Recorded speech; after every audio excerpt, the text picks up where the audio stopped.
L'Évangile dans le livre de Daniel. De l'auteur au lecteur. Habituellement, vous réservez le dessert pour la fin. Mais ici, nous commencerons par la bonne nouvelle. Vous pouvez comprendre le livre de Daniel. Jésus nous invite à lire cet ouvrage, et il nous promet que nous pourrons le comprendre. Daniel a reçu l'ordre de garder secrètes ses paroles, et de sceller le livre, mais seulement jusqu'au temps de la fin. Un changement surviendrait alors. La connaissance augmenterait. Nous vivons maintenant ce temps de la fin.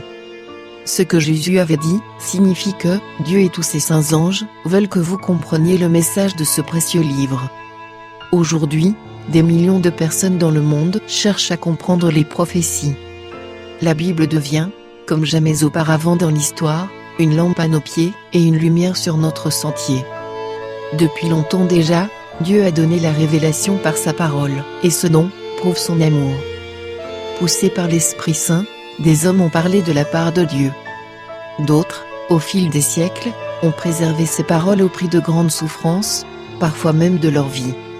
C'est par la Bible que Dieu parle encore aujourd'hui, au cœur des hommes. Le livre de Daniel a survécu aux attaques de ceux qui doutent de son inspiration. Des découvertes archéologiques récentes, au Moyen-Orient, confirment que ce livre a pu être écrit par Daniel lui-même, à l'époque où il vivait dans la région correspondant à l'Irak actuel. Jésus, le Fils de Dieu et Sauveur du monde, déclare au sujet du prophète Daniel, que celui qui lit fasse attention. C'est le seul livre de toute la Bible qu'il est mis en évidence de cette façon. Avant d'ouvrir ce livre, faites ceci. Inclinez la tête et, ouvrant votre cœur devant Dieu, priez pour que le Saint-Esprit lui-même vous enseigne.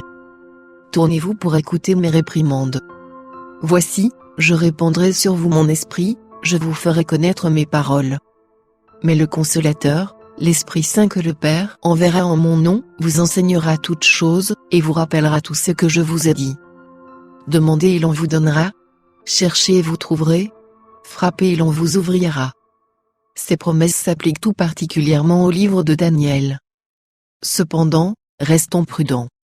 Des personnes ignorantes et mal affermies en tordent le sens, comme celui des autres écritures, pour leur propre ruine. Aucune prophétie de l'écriture ne peut être un objet d'interprétation particulière. Un bon procédé consiste plutôt à comparer les textes entre eux, afin d'exprimer un langage spirituel pour les choses spirituelles. Nous aurons l'aide du même ange auquel Dieu ordonna. Gabriel, explique-lui la vision. Dieu tenait à ce que Daniel comprenne ce qu'il avait vu. Il nous aidera sûrement de même. Certains chercheurs tiennent le livre de Daniel pour une œuvre fictive. Il ne pourrait être alors l'œuvre d'un véritable prophète, et le surnaturel n'existe pas. Il est impossible dans cette hypothèse, qu'un prophète du VIe siècle avant Jésus-Christ puisse prédire des événements, comme Daniel l'a fait. Donc, affirme-t-il, ce livre est un faux du IIe siècle avant Jésus-Christ, un écrivain anonyme a créé ce personnage nommé Daniel et imaginé ses aventures afin que l'on croie qu'il s'agit de prophéties. Mais les faits sont là. D'abord, le langage de Daniel n'est pas celui qu'un écrivain aurait utilisé des siècles plus tard. Il correspond bien à celui d'un personnage du 7e au 6e siècle avant Jésus-Christ. Ensuite, certains détails historiques, comme la mention de Belshazzar, dernier roi vivant à Babylone, avant la conquête médo-perse, ne pouvaient être connus d'un auteur du IIe siècle. L'auteur du livre de Daniel montre par là qu'il a vécu personnellement la chute de Babylone.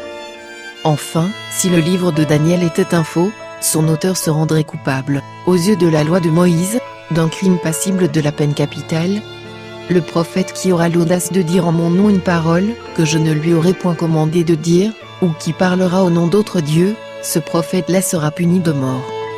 C'est Dieu qui parle. Or Jésus-Christ, le Fils de Dieu, le Sauveur du monde, croyait que Daniel était un authentique prophète. Le Sauveur du monde pourrait-il s'être trompé, quand il l'appelle le prophète Daniel?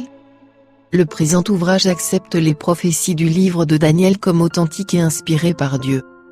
Je n'ai pas la prétention d'innover sur le plan théologique, ni de faire des révélations historiques. Mais je veux découvrir l'Évangile dans le livre de Daniel, et le rendre accessible aux lecteurs non spécialistes.